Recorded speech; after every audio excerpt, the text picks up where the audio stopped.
بسم اللہ الرحمن الرحیم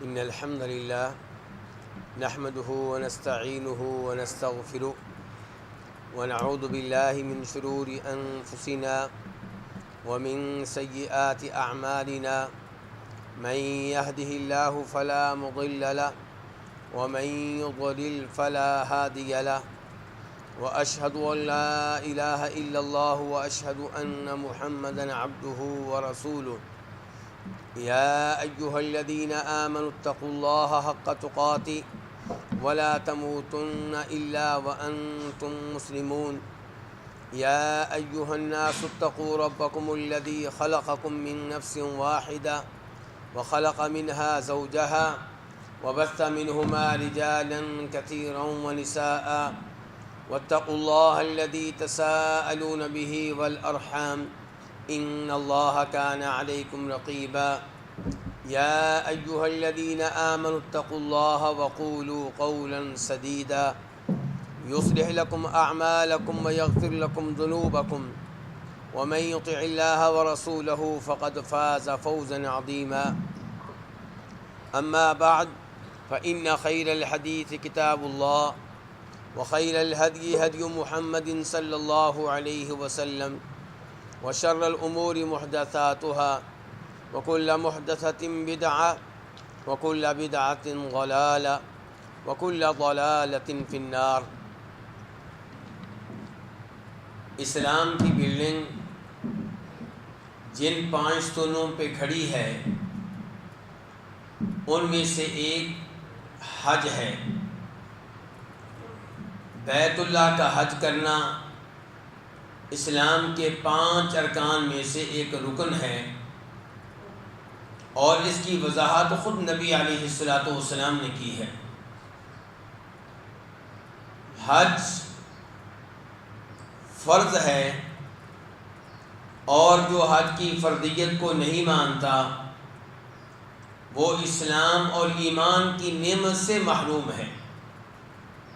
اللہ رب العزت ارشاد فرماتے ہیں وَلِلَّهِ عَلَى النَّاسِ حِجُّ الْبَيْتِ مَنِ اسْتَطَاعَ إِلَيْهِ سَبِيلًا وَمَنْ كَفَرَ فَإِنَّ اللَّهَ غَنِيٌّ عَنِ الْعَالَمِينَ،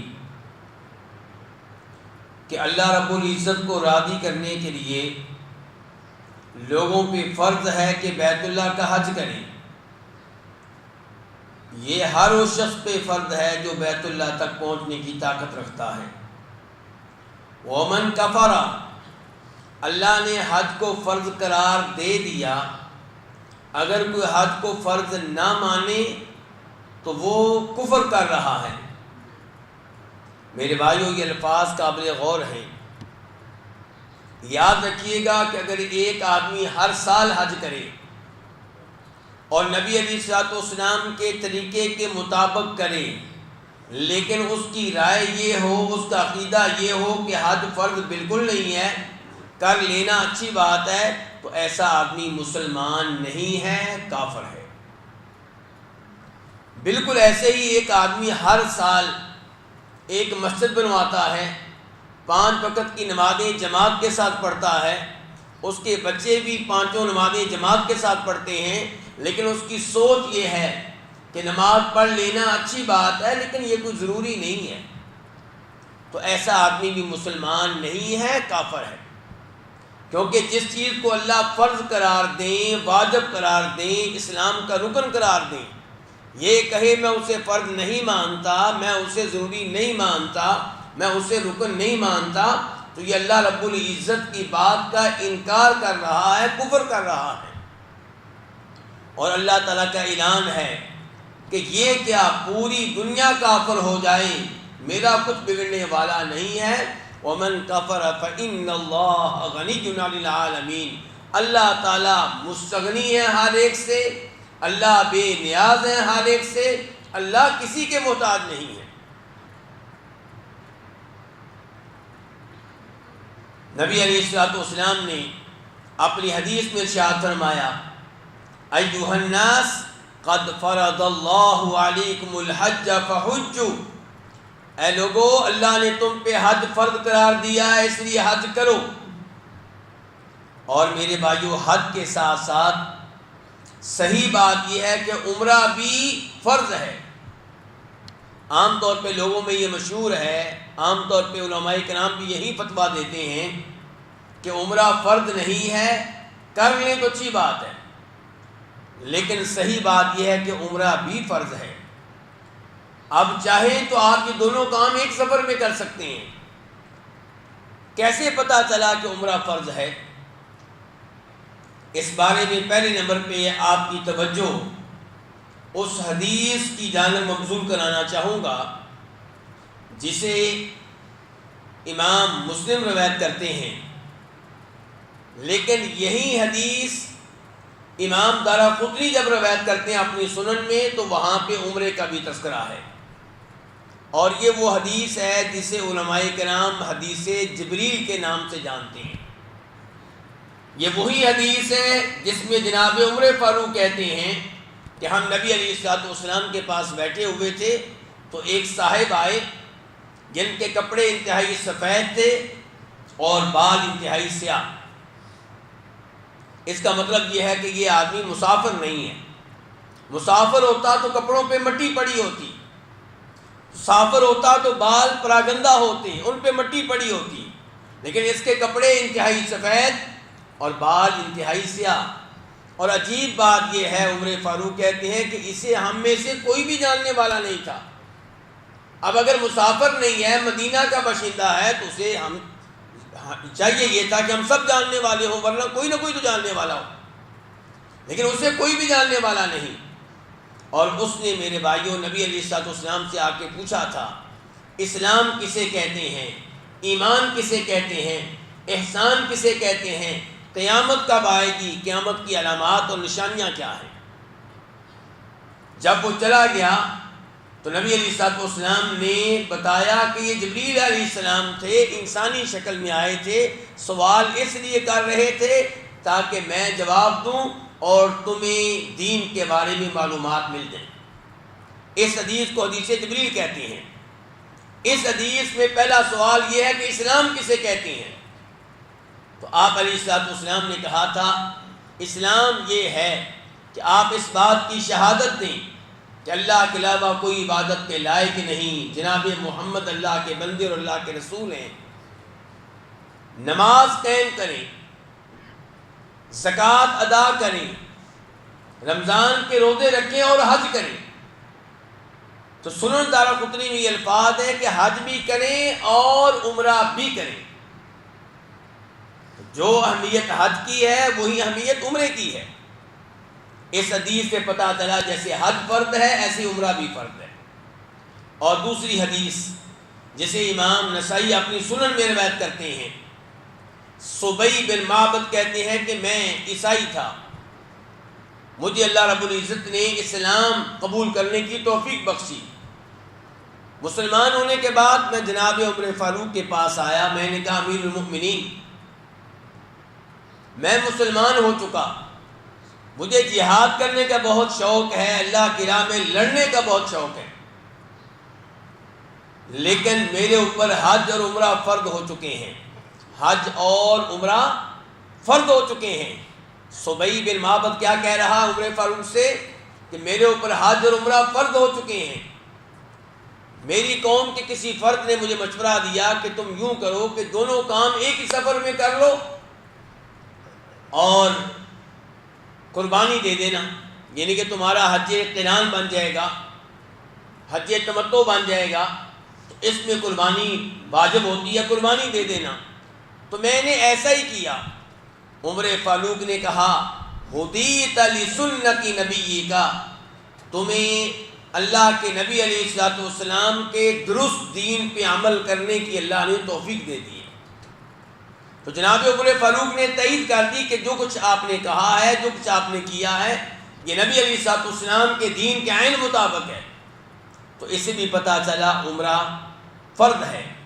اور امام بخاری کہتے ہیں کہ عبداللہ بن عمر کہتے ہیں صحابی صحابی کے بیٹے کہ ہر شخص کے اوپر عمرہ فرض ہے. یہ عبداللہ بن عمر کہہ رہے ہیں، اور یہی موقف عبداللہ بن عباس اور دیگر کئی صحابہ اکرام کا ہے. تو میرے بھائیوں، حج بھی فرض، عمرہ بھی فرض، لیکن کیا یہ دونوں ہر ایک کے اوپر فرض ہیں؟ غریب کے اوپر بھی، امیر کے اوپر بھی، عورتوں کے اوپر بھی، مردوں کے اوپر بھی، بچوں کے اوپر بھی، بڑوں کے اوپر بھی، یا اس کی کچھ شرائط ہیں؟ تو میرے بھائیوں، حج کی فرضیت کے لیے، عمرے کی فرضیت کے لیے چند شرائط ہیں. پہلے نمبر پہ اسلام، یعنی کہ کافر کے اوپر حج فرض نہیں ہے، کافر کے اوپر عمرہ فرض نہیں ہے. اور کوئی یہ نہ سمجھے کہ کافروں کو تو موجیں لگ گئی کہ نہ حج فرض نہ نماز فرض. نہیں، ایسی بات نہیں ہے. مطلب یہ ہے، مفہوم یہ ہے کہ وہ حج کریں بھی تو نہیں ہوگا، وہ نماز پڑھیں بھی تو نہیں ہوگی، کیونکہ ایمان کی دولت سے معلوم ہے. اور آپ خوش نصیب ہیں، کافر خوش نصیب نہیں ہے. آپ خوش نصیب ہیں کہ آپ حج کریں تو اللہ قبول کرتا ہے، آپ نماز پڑھیں تو اللہ قبول کرتا ہے، آپ یتیم پہ مال خرچ کریں اللہ قبول کرتا ہے، آپ لوگوں کی خدمت کریں، مسلمانوں سے تعاون کریں، اللہ آپ پہ راضی ہوتا ہے. کافر یہ ساری محنتیں کر لے، آخر میں نتیجہ کیا کہ عاملۃ ناصبہ، روز قیامت کئی چہرے ایسے ہوں گے جو دنیا میں محنت کر کے، اچھے اعمال کر کے تھک چکے ہوں گے، تصلی نارا حامیہ، لیکن ان کے اوپر اجر و ثواب نہیں ملے گا، بلکہ دہکتی ہوئی آگ میں داخل ہوں گے. روز قیامت جنتی لوگ جہنمیوں کو جہنم میں دیکھ کر پوچھیں گے کہ تمہیں جہنم میں کیوں ڈالا گیا، تمہارا جرم کیا تھا؟ توجہ چاہوں گا آپ کی. تو کہیں گے قالوا لم نک من المصلین ولم نک نطعم المسکین وکنا نخوض مع الخائضین وکنا نکذب بیوم الدین حتی اتانا الیقین.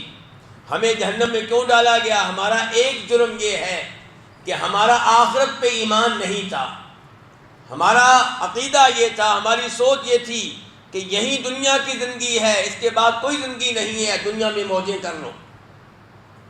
تو جس کا آخرت پہ یقین نہ ہو وہ کون ہوتا ہے؟ کافر. تو یہ کہہ رہے ہیں کہ ہمارا پہلا جرم کیا ہے؟ آخرت کا انکار. دوسرا جرم کیا ہے؟ ہم نماز نہیں پڑھتے تھے. تو پتہ چلا کہ کافر کو ایمان نہ لانے پہ بھی سزا ملے گی، نمازیں نہ پڑھنے پہ بھی سزا ملے گی، حج نہ کرنے پہ بھی سزا ملے گی. اور اس سے کہا جائے گا تمہارا فرض یہ تھا کہ ایمان قبول کرتے اور پھر نمازیں بھی پڑھتے، حج بھی کرتے، لیکن وہ حج کرے تو ہوگا نہیں کیونکہ ایمان قبول نہیں کیا. پہلے ایمان قبول کرو. جیسے مسلمان وضو کے بغیر نماز پڑھے تو نماز نہیں ہوگی. جب مسلمان سے کہا جاتا ہے کہ نماز فرض ہے، اس کا مطلب یہ کہ پہلے وضو فرض ہے، پہلے وضو کرو پھر نماز پڑھو. ایسے ہی کافر سے یہ مطالبہ ہے کہ پہلے ایمان لاؤ پھر حج کرو. تو حج فرض ہونے کے لیے پہلی شرط کیا ہے؟ مسلمان ہونا. دوسری شرط یہ ہے کہ بالغ ہونا. نابالغ بچے کے اوپر حج فرض نہیں ہے. وہ حج کرے تو حج درست ہے، لیکن فرض ثابت نہیں ہوگا. جب بالغ ہوگا تو اس کے اوپر دوبارہ سے حج کرنا فرض ہوگا. نابالغ بچہ حج کرے تو حج کرانے والے والدین کو اجر و ثواب ملے گا. تیسری شرط صاحب عقل ہو، مینٹل کے اوپر حج فرض نہیں ہے. چوتھے نمبر پہ اگر غلام لونڈی ہے تو ان کے اوپر حج فرض نہیں ہے. آج پاکستان میں کوئی غلام نہیں ہے، کوئی لونڈی نہیں ہے، لیکن جس زمانے میں ہوتے تھے تو ان کے اوپر حج فرض نہیں تھا. پانچویں نمبر پہ صاحب استطاعت ہوں، مالی طور پہ حج کرنے کی طاقت ہو. کیا مطلب؟ کروڑ پتی ہوں کہ ارب پتی ہوں؟ نہیں میرے بھائی، آپ کی توجہ چاہوں گا. بہت سے لوگوں پہ عمرہ فرض ہوتا ہے، حج فرض ہوتا ہے، وہ سمجھتے نہیں جی ہم تو فقیر ہیں، ہمارے اوپر پتہ نہیں کب فرض ہوگا. میرے بھائی دیکھیں، اگر آپ کے پاس اتنا پیسہ ہے جس سے آپ ٹکٹ خرید کر مکہ مدینہ پہنچ سکتے ہیں اور وہاں پہ درمیانے درجے کے ہوٹل میں جگہ لے سکتے ہیں، مناسب سا کھانا بھی وہاں سے خرید سکتے ہیں، حج عمرے کا مناسب خرچہ برداشت کر سکتے ہیں، اور اس سے ہٹ کر اتنا راشن گھر میں موجود ہے، جس سے 1 مہینہ 2 مہینہ جو آپ گھر سے غائب رہیں گے، گھر والے آرام سے اپنا کھانا کھا سکتے ہیں، گھر کا نظام چلتا رہے گا، تو پھر آپ کے اوپر حج فرض ہو چکا ہے، آپ کے اوپر عمرہ فرض ہو چکا ہے۔ حج عمرہ کے فرض ہونے کے لیے کروڑ پتی ہونا ضروری نہیں ہے۔ اور میں نے خبردار کیا تھا زکوٰۃ کا بھی یہی مسئلہ ہے کہ 1.5 لاکھ روپیہ جس کے پاس ہے، 1 سال گزر چکا ہے، اس کے اوپر زکوٰۃ واجب ہے۔ اکثر گھروں میں 1.5 لاکھ روپیہ ہوتا ہے، 2 لاکھ روپیہ ہوتا ہے، 5 لاکھ روپیہ ہوتا ہے، پھر بھی سمجھتے ہیں کہ شاید وہ لوگ جن پہ زکوٰۃ واجب ہوتی ہے کوئی اور ہوتے ہیں۔ نہیں، آپ ہیں، آپ پہ زکوٰۃ واجب ہو چکی ہے، اور بڑی خوشی سے زکوٰۃ ادا کریں۔ آپ پہ حج فرض ہو چکا ہے، بڑی خوشی سے حج کریں۔ آپ پہ عمرہ فرض ہو چکا ہے، بڑی خوشی سے عمرہ کریں، اور دیکھیں اللہ تعالیٰ آپ کے مال میں، آپ کی اولاد میں، آپ کی زندگی میں کیسے برکتیں ڈالتا ہے۔ میرے بھائی، یہ 5 شرائط تھیں حج عمرہ کے فرض ہونے کے لیے: مسلمان ہونا، صاحب عقل ہونا، بالغ ہونا، اور آزاد ہونا، غلام لونڈی نہ ہونا، اور مالی لحاظ سے صاحب استطاعت ہونا۔ 5ویں شرط عورتوں کے لیے ہے، مردوں کے لیے نہیں ہے۔ عورتوں پہ حج تب فرض ہوگا، عمرہ تب فرض ہوگا جب ساتھ جانے کے لیے محرم یا خامن موجود ہو، کیونکہ عورت کو سفر محرم کے بغیر کرنے کی اجازت نہیں ہے۔ اور میں یہاں پہ آپ کی توجہ چاہوں گا، میرے پاس کل ہی سوال آیا ایک بہن کا، کہہ رہی ہیں کہ ٹکٹوں کی صورتحال کچھ اس طرح بنی ہے سستی ٹکٹیں خریدنے کے چکر میں کہ میری فلائٹ اور ہوگی، میرے شوہر کی اور ہوگی، لاہور سے بیٹھیں گے، جدہ میں ہم اکٹھے ہو جائیں گے، بس یہ راستے میں 4-5 گھنٹے الگ ہوں گے، عمرہ ہم ایک ساتھ کریں گے، تو کیا ہمارا اس طرح عمرے پہ جانا، حج پہ جانا درست ہے؟ میں نے جواب دیا بالکل غلط ہے۔ عمرے میں خامن کا ساتھ ہونا ضروری نہیں ہے۔ مثال کے طور پہ آپ دونوں ایک ساتھ مکہ پہنچ جاتے ہیں، پھر ہوٹل میں آپ بیٹھی ہوئی ہیں اپنے بچے لے کر، اور خامن نے پہلے عمرہ کر لیا، پھر خامن نے بچے سنبھالے، آپ نے تنہا جا کے عمرہ کر لیا، عمرہ بالکل ٹھیک ہے۔ مسئلہ عمرے کا نہیں، مسئلہ سفر کا ہے۔ جو لاہور سے جدہ آپ نے اور فلائٹ میں جانا ہے، خامن نے اور فلائٹ میں جانا ہے، یہ خلاف شریعت ہے۔ اور میرے بھائیوں، صرف عمرے کا سفر نہیں، صرف حج کا سفر نہیں، کوئی بھی سفر عورت کو محرم کے بغیر کرنے کی اجازت نہیں ہے۔ پنڈی سے لاہور، پنڈی سے کراچی، لندن، ماسکو، کسی بھی جوان عورت کا محرم کے بغیر سفر کرنا غلط ہے، چاہے تعلیم کے لیے ہو، چاہے ڈاکٹر بننے کے لیے ہو، چاہے کسی شادی میں شرکت کی غرض سے ہو، چاہے پکنک کے لیے ہو۔ لوگ سوال کرتے ہیں، جی ہماری بیٹی جائے گی اسکول کی بس میں، 50 کی 50 لڑکیاں ہوں گی، تو کیا وہ مری جا سکتی ہیں؟ جواب یہ ہے علماء کرام کا کہ یہ سفر خلاف شریعت ہے۔ 50 لڑکیوں کو 50 محرموں کی ضرورت ہے۔ 50 لڑکیاں ایک ساتھ جا رہی ہیں، دنیاوی لحاظ سے تو آپ کہہ سکتے ہیں کچھ خطرہ کم ہو گیا، لیکن شریعت کا تقاضا آپ نے پورا نہیں کیا۔ شریعت کا تقاضا یہ ہے کہ عورت کو محرم کے بغیر سفر کرنے کی اجازت نہیں ہے، اور محرم کے بغیر سفر کرنا یہ وہ جرم ہے جس کو مسلمانوں نے جرم سمجھنا ترک کر دیا ہے۔ آج ہر آدمی دین اسلام کی 4 وہ چیزیں لے لیتا ہے جس کو اس کی عقل مانتی ہے، باقی چیزوں کو فضول جانتا ہے۔ جو اللہ کی دی گئی شریعت کی ایک چیز کو فضول جانے وہ مسلمان نہیں ہے۔ اسلام پہ عمل کرنا ہوگا اللہ کی مرضی کے مطابق، اسلام پہ عمل کرنا ہوگا جناب محمد الرسول اللہ صلی اللہ علیہ وسلم کی تعلیمات کے مطابق۔ دین وہ نہیں ہے جو آپ کو پسند آ گیا، دین وہ ہے جو اللہ نے میرے لیے پسند کر لیا، دین وہ ہے جو جناب محمد الرسول اللہ صلی اللہ علیہ وسلم نے دے دیا، دین وہ ہے جس پہ صحابہ کرام نے عمل کر کے دکھا دیا۔ نبی علیہ السلام کی صحیح حدیث ہے، بخاری شریف کی ہے، کسی بھی عورت کو محرم کے بغیر سفر کرنے کی اجازت نہیں ہے، اور کسی بھی مرد کو کسی بھی غیر لڑکی کے ساتھ تنہائی میں خلوت میں بیٹھنے کی اجازت نہیں ہے۔ اگر کسی کی بیٹی ڈرائیور کے ساتھ تنہا اسکول جاتی ہے تو اس کا یہ جانا غلط ہے۔ بند گاڑی میں، ہاں کھلے رکشے میں شہر کے اندر اگر کوئی لڑکی رکشے پہ جا رہی ہے، پیچھے بیٹھی ہے، آگے ڈرائیور بیٹھا ہے، رکشہ کھلا ہے، آبادی موجود ہے، انشاءاللہ اس میں کوئی حرج نہیں ہوگا۔ لیکن بند گاڑی میں، چاہے اسی شہر میں ہو، لڑکی کا ڈرائیور کے ساتھ، آپ کی بیوی کا ڈرائیور کے ساتھ، آپ کی بہن کا ڈرائیور کے ساتھ، آپ کی والدہ کا ڈرائیور کے ساتھ کہیں جانا خلاف شریعت ہے، غلط ہے۔ تو جب اللہ کے نبی نے یہ حدیث بیان کی صلی اللہ علیہ وسلم، ایک صحابی کھڑے ہوئے، کہنے لگے اللہ کے رسول علیہ الصلوۃ والسلام، میری بیگم حج کے لیے جا رہی ہے، آپ کی توجہ چاہوں گا، میری بیگم حج کے لیے جا رہی ہے، میرا نام جہاد کے لیے رجسٹر ہو چکا، لکھا جا چکا، اور میرے بھائیوں یہ اس زمانے کی حدیث ہے جس زمانے میں کافروں سے مقابلہ کرنے کے لیے ایک ایک مجاہد کی ضرورت ہوا کرتی تھی، مجاہدین تھوڑے تھے، کافر زیادہ تھے۔ کہا جا سکتا تھا کہ میرے صحابی مجبوری ہے، کوئی بات نہیں، تیری بیگم حج کے لیے چلی جائے، جن کے ساتھ جانا ہے میرے صحابہ ہیں، اللہ کے ولی ہیں، متقی ہیں، پرہیزگار ہیں، کوئی خطرہ نہیں ہے، یا اس قافلے میں کئی عورتیں بھی ہوں گی اس لیے کوئی خطرہ نہیں ہے۔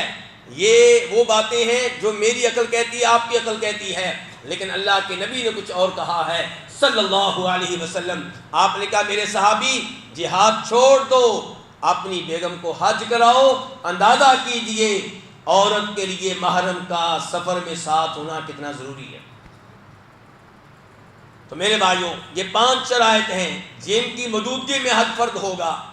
اب جس پہ حج فرض ہو چکا، اگر وہ جسمانی لحاظ سے خود حج کرنے کی طاقت رکھتا ہے تو فوری طور پہ جائے، تاخیر سے کام نہ لے۔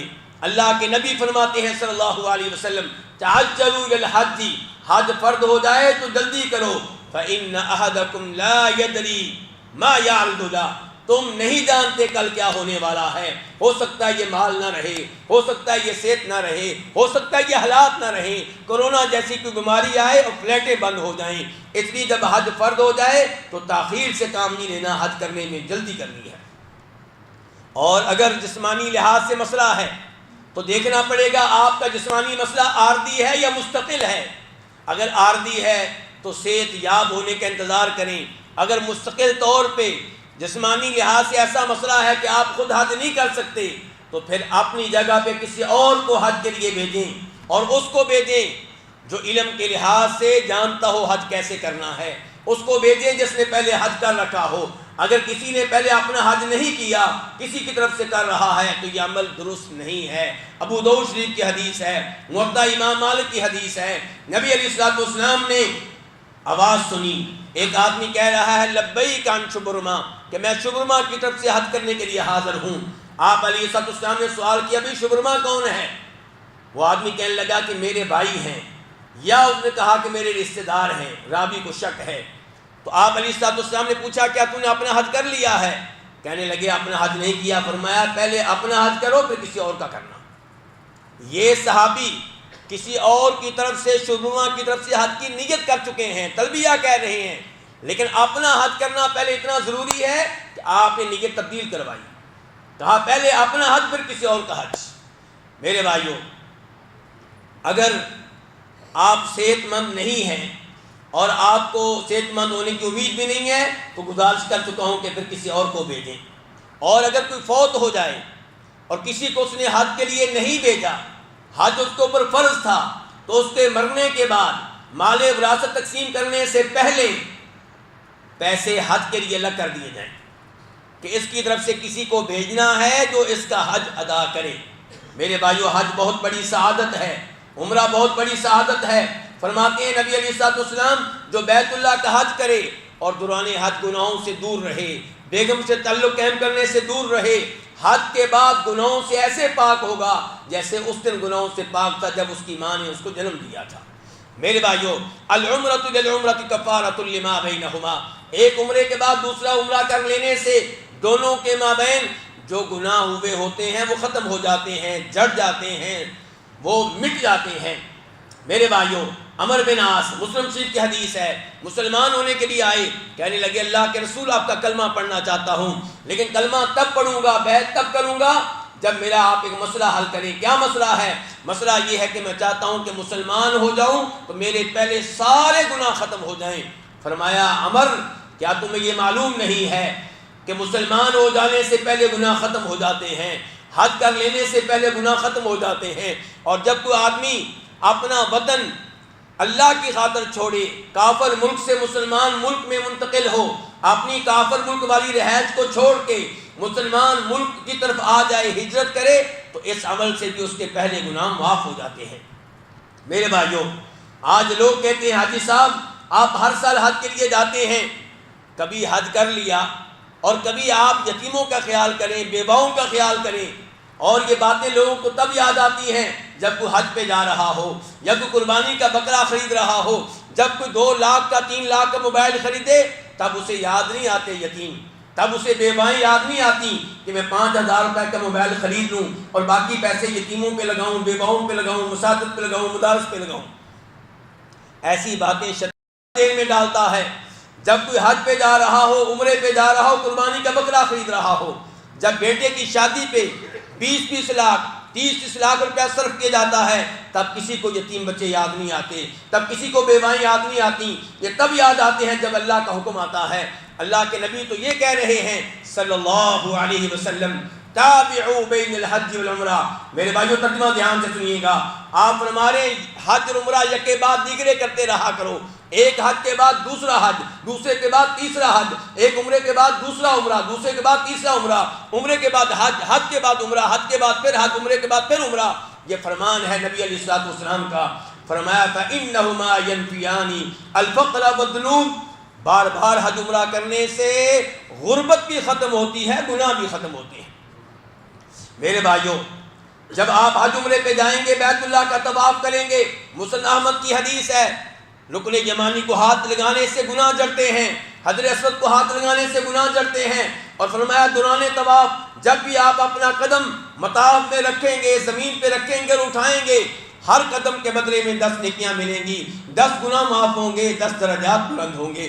میرے بھائیوں، جب آپ حج عمرے پہ جائیں گے تو خوشخبری یہ ہے کہ آپ تلبیہ پڑھیں گے، لبیک اللہم لبیک، یہ ترانہ توحید پڑھیں گے تو اللہ تعالیٰ کو یہ ترانہ اتنا پسند ہے، آپ کے دائیں بائیں جتنے درخت ہوں گے، جتنے پتھر ہوں گے، اللہ تعالیٰ سب کی ڈیوٹی لگا دیں گے کہ وہ بھی تلبیہ پڑھیں، وہ بھی اس عمل میں آپ کے ساتھ شریک ہوں گے۔